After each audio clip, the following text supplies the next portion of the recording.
Hello，呢個視頻咧，其實按道理嚟講應該過年月之前要錄嘅，咁因為好唔得閒啦，即係好多時忙啦，所以就算係我手機拍咗一啲素材，嗰啲都未得閒去剪成一條片。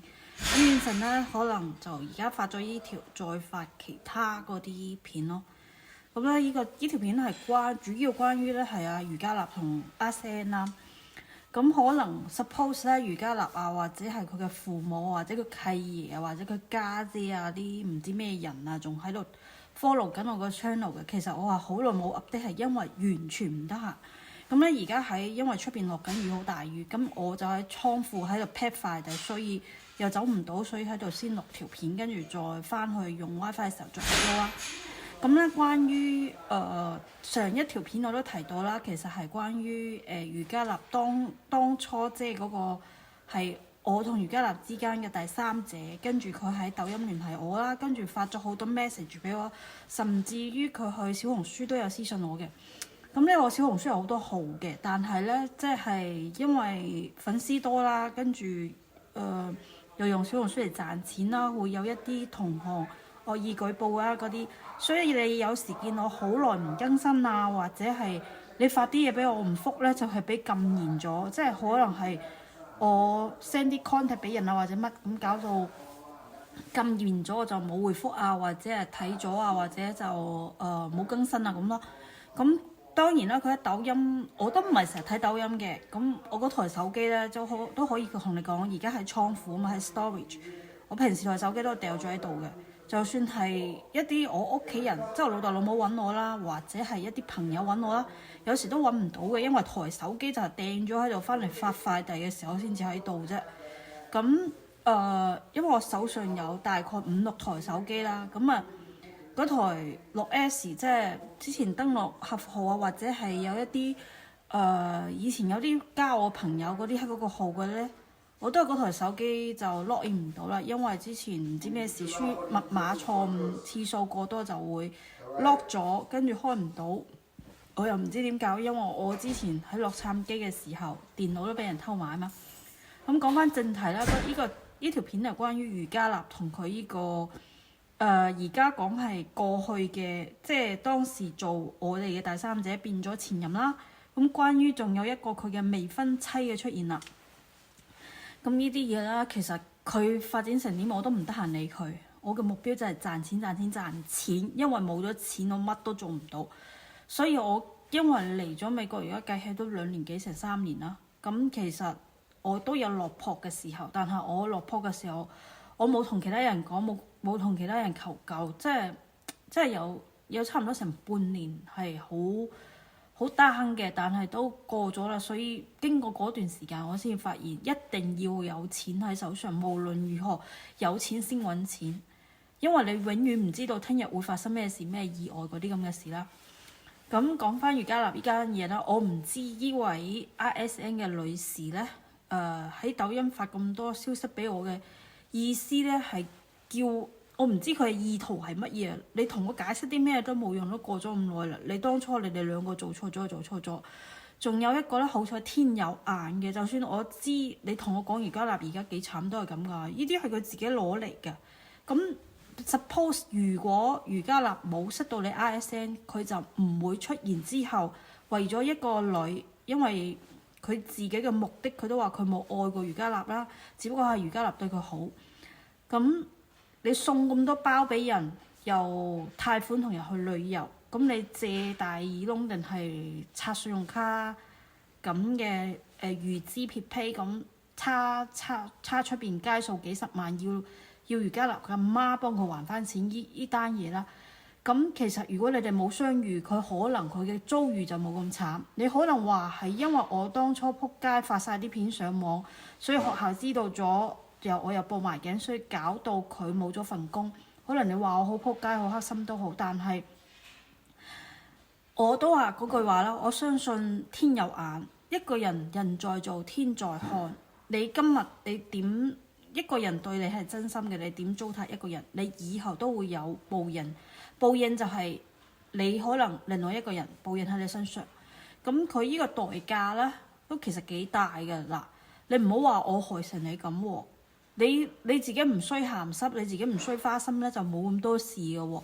咁其實即係我之前都講過啦，我同佢就喺香港，我當時係飛歐洲，但係我就等飛機嘅前一晚喺維港嘅時候，佢攞我 contact 咁識嘅。咁 RSN 都有同我講，佢同余嘉立咧就喺深圳嘅去巴醫院嗰度識嘅。咁咧就係佢就係咁路邊搭訕識嘅。但係我不可思議嘅咧就係、我一直以為 RSN 可能都同我堂妹差唔多年紀啦，即係可能係97到2000年度啦。但我冇諗到咧 RSN 係比我年紀更加大嘅。咁更加令我驚訝嘅係，我睇到信息嘅時候，佢話佢已經係離咗婚，有2個小朋友。咁呢啲我唔知佢真假，佢咁同我講啫嚇。你哋啲嘢你哋自己清楚啦。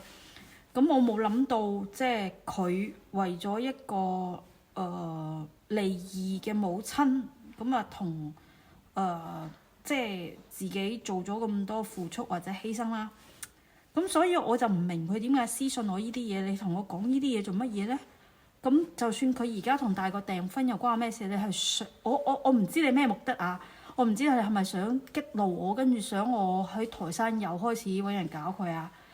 咁其實佢點佢以後呢啲都係佢而家即係所有經歷嘅嘢，以後要受嘅就係受最後陪伴佢一世結婚嗰個老婆嘅人，而唔係我。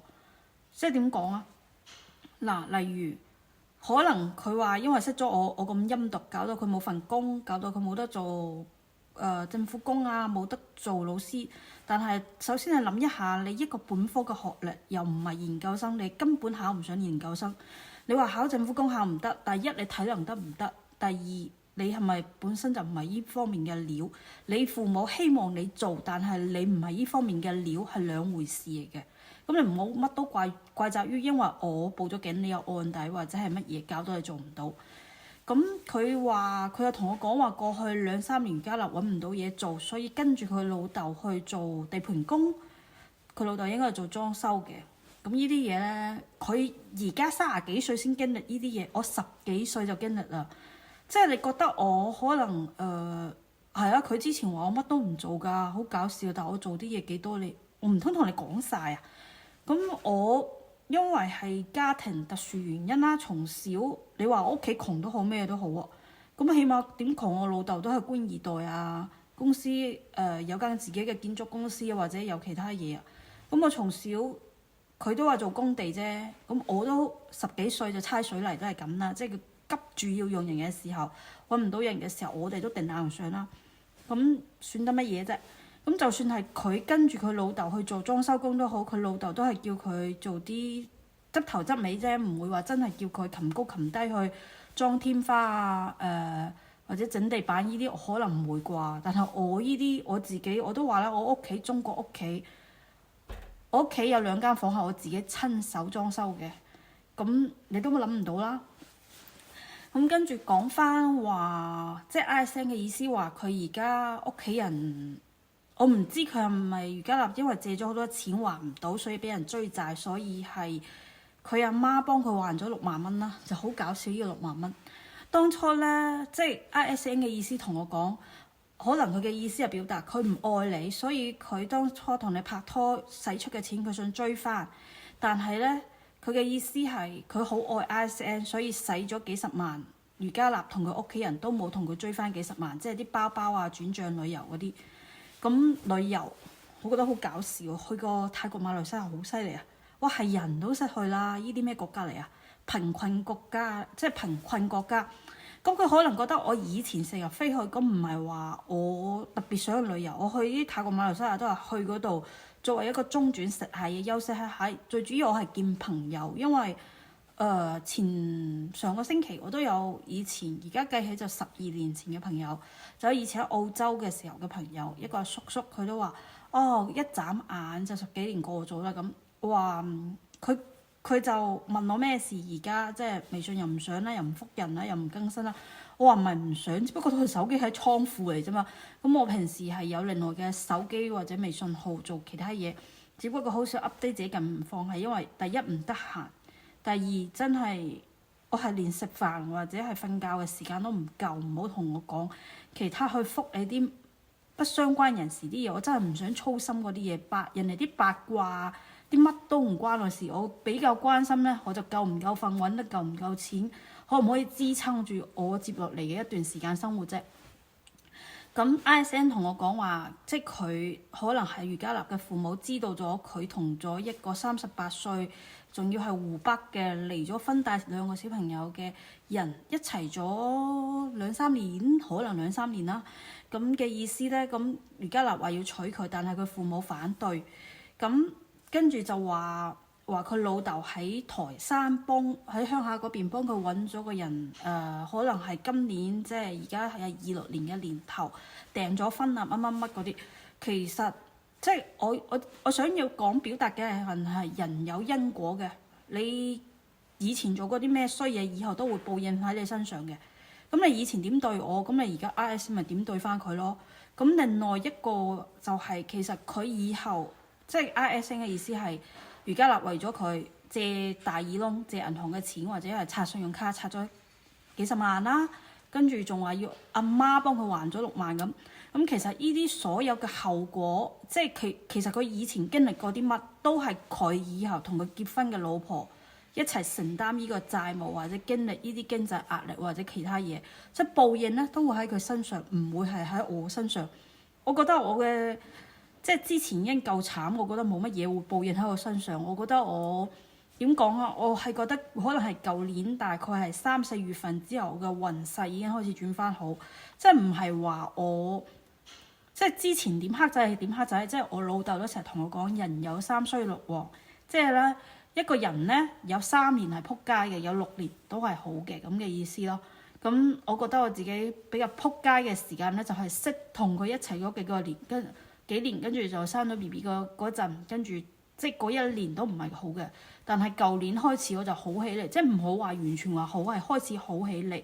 好起嚟嘅話，咁接落嚟6年，咁而家過咗1年啦，咁接落嚟5年，我覺得我自己都冇乜嘢，應該如無意外都會幾好嘅。當然啦，我過去呢2年身體上都出現好多問題嘅，就係呢啲問題咧，我係比較嚴重嘅，就之前都話我身體唔舒服啊，要做化療啊呢啲嘢啦，咁就變成係我而家咧，即係可能有同我一齊住嘅人就知道，我啲頭髮甩得好犀利嘅，即係每一日洗頭嘅時候嚇親人嘅，一執都執咁頭髮出嚟嘅。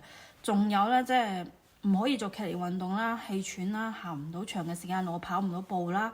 仲有一個係我記憶而家係差咗好多嘅，即係我連銀行卡密碼我都經常唔記得嘅。你唔好話台手機密碼、銀行卡密碼、email 登錄嘅密碼，仲有啲乜帳號密碼，我都可以唔記得晒。我都唔知可以講啲乜啦。反正就係而家即係個身體大不如前嘅，咁我就只可以講喺我即係自己能力仲可以嘅時候咧，就揾更加多嘅錢，即係以防 in case 以後自己真係身體又出咗咩，即係我一個唔覺意話死咗啊咩事啊嘅時候，仲有一嚿錢留喺度，俾小朋友可以繼續去即係支持佢嘅生活嘅。咁關於其實佢啲嘢咧，佢同邊個一齊都同我冇乜關係。因為咧，其實 ISN 唔同我講呢啲嘢咧，我都差啲唔記得咗呢個人。但係咧，即係當時咪有個抖音號咁喺度台山鋪啊余嘉立啲嘢。咁我呢個號其實我基本係冇乜再用中國啲軟件，所以咧嗰啲一直掉粉好正常嘅，因為我都唔 update 滯啊。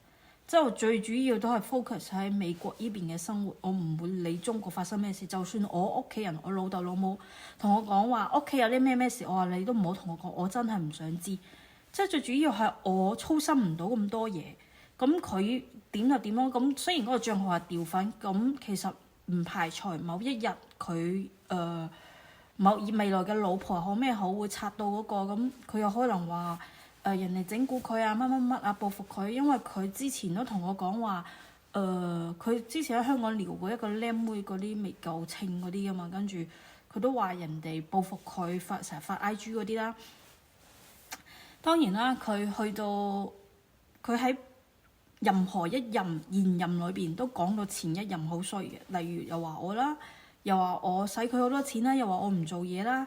咁佢喺我面前都講佢貴州嘅時候，即係佢大學本科嘅時候有個女朋友係喺香港讀書嘅，咁同佢同學嚟嘅，係貴州人嘅。佢又話佢畢咗業之後咧，翻去又唔做嘢啦，即係屋企人哋有廠嘅就話喺人哋喺自己屋企做嘢咧，佢就話人哋唔做嘢啦，跟住又話人成日同佢攞錢啊乜乜乜。咁其實我覺得佢係習慣性咁可能講大話另外嘅女仔同佢攞錢，其實係可能佢同事係有即係超過2個以上嘅女朋友，所以佢使費多乜嘢。佢以前有成日同我講話係佢個 friend 嗰個叫emo 啊定係邊個？我唔記得啦，我唔記得佢啲 friend 啦。即係有一個咧，即係佢都係做老師嘅 friend 啦，話佢成日賭波輸好多錢，所以同佢借錢。但係其實咧，我呢啲事我唔知真係假嘅，所以佢朋友係同佢借錢咧，定係佢有一筆錢係使喺另外一個女身上咧，我係唔知道嘅。呢啲佢自己本人先知。咁如果作為一個老師，連基本嘅誠實都做唔到咧，我就覺得佢冇呢個資格做老師。咁講翻做老師嗰壇嘢啦，咁大家都知道佢以前間學校啲學生後尾爆料俾我知，佢根本係喺學校做呢個 TA，即係嗰啲助教，根本唔係上課教書嗰啲，即係好似做打雜後勤嗰啲咁嘅。但係佢對外講到自己係教書嗰啲幾犀利幾犀利，其實即係可能你俾翻個 DSE 嘅歷史卷俾佢，都做唔到啲高分出嚟㗎。咁其實我呢條片唔係要數落啲乜嘢，但係即係呢條片有可能係余嘉立啦、余嘉立父母啦，或者係佢契爺啦，或者佢家姐睇啊，或者啲佢相關嘅朋友又好、前任們睇又好啦。其實咧，佢即係我要同你講，佢以後同邊個結婚都唔關我事啊！你得閒咧，你真係咁好心想俾我知嘅，咁你咪打啲撫養費嚟咯。咁仲有個小朋友噶嘛，咁我要唔要？不如咁啦，嗱，如果你唔想結婚，我都可以幫你一輪嘅，即係你如果對而家嘅相親對象你唔係好滿意，我都可以幫你嘅。咁我花啲錢去揾人去台山幫我周街唱，就貼埋我個仔張相，跟住話尋爸爸去哪兒咁我去貼呢啲街招，咁誒貼埋2個人張相，咁幫你廣為宣傳。但凡喺台山見到呢個街招嘅，可能人哋但凡一個正常嘅女，可能都唔會想同你結婚，因為冇人想做後仔乸。仲有一句當時ISN 揾我呢件事，我都同阿余嘉立個親戚講咗啦。咁個親戚話其實即係佢美國嘅親戚啊，跟住個親戚話其實任何一個台山人都唔會娶一個係幫人哋其他人生個小朋友嘅人，即係翻去嘅，即係。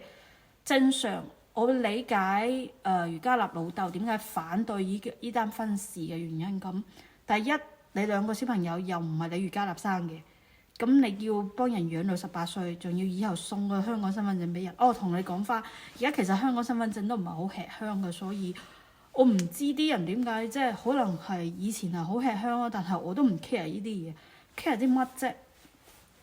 一個人咧，講真啦，身體健康第2。夠錢使，第3唔好得罪人，第4冇乜事嚟，即係煩擾已經係比較好噶啦。咩身份香港身份證、香港護照呢啲，即係唔會話冇用。咁啊當然比嗰本紅色嗰本好用啦。咁但係我都唔係話，我當初同佢拍拖都唔係為咗嗰啲嘢，所以咧可能係有啲人即係可能佢同佢嘅屋企人嘅思想就係求其揾一個，跟住到時再申請落去香港，跟住佢喺香港點玩咁啊乜乜。佢成日都佢嘅意思，即係佢以前有同我講過話，佢嘅意思係佢唔想好似佢老豆以前咁。咁佢以前點啦，我就唔知啦。咁有可能係我都話啦，有可能係佢老豆老母結婚咧，原來大家其中一方係唔願意，但係強迫，但係因為有咗小朋友冇辦法，可能係咁咯。所以佢當時同我講話唔想走翻舊路。咁其實你點都唔關我事啊，我只不過送你一句人在做天在看。有啲嘢唔係時候未，有啲嘢唔係咩未報，係時候未到。即係我點講啊？你當初即係我唔係話詛咒你啲乜嘢啊，只不過你當初點對我，人哋ISN而家都係點對翻你。即係你覺得你喺我身上付出咗一少少錢，同你拍咗2、3年拖，使咗幾萬蚊，覺得好揦脷。咁你同另外一個女幾年，咁使咗幾十萬，仲要差出邊街數，咁我都唔知你點啊！都係呢啲報應喺身上啫，都係相等於啫嘛。咁你究竟係你揾唔到工？第一你唔反省下你學歷問題，第二能力問題，第三操守問題，第四你有冇呢個能力 get 到呢個面試嘅機會啊，或者乜？即係唔好話我唱喺條街唱衰你嘅問題。你諗下你自己有冇呢個條件去 qualify 先算咯。咁係啊，其實 ISN 同我講嘅時候，我都比較鎮定嘅當時。咁我都同你講，而家我有男朋友。咁其實男朋友當時都喺睇咗嗰啲信息啦。雖然我同我而家依個男朋友咧唔係咁穩定，因為雖然都一段時間，但係會有好多問題出現。咁都話唔定係聽日分咗手都唔出奇。但係點講啊？咁其實好多嘢都過去咗㗎啦。咁我執着於過去做乜嘢？我點解唔向前睇呢？係咪啊？我將呢啲時間浪費喺啲冇用人身上，我不如將呢啲時間去揾啲錢更加好，係咪？所以呢，叔叔阿姨，即係你唔好話我當初，喂，你計下啦，拍2、3年拖先使個5、6萬，你好意思追我要翻啲錢？哇！人哋都係拍2、3年拖，你仲同個帶小朋友嘅，咁人哋使咗幾廿萬，你唔去追人，你追我做咩啫？你好搞笑喎！連嗰啲外賣費幾多都列埋出嚟，唉，所以只可以講真係好孤寒呢個男，我真係我都唔知點形容，講出嚟都笑死人啦！喺香港，你正常香港嘅男女去食餐飯，可能都1000零2000蚊拿起啦，都唔係咁啦。所以呢，係啊，講到呢度先，因為有人揾我啦。下次再更新啦，拜拜。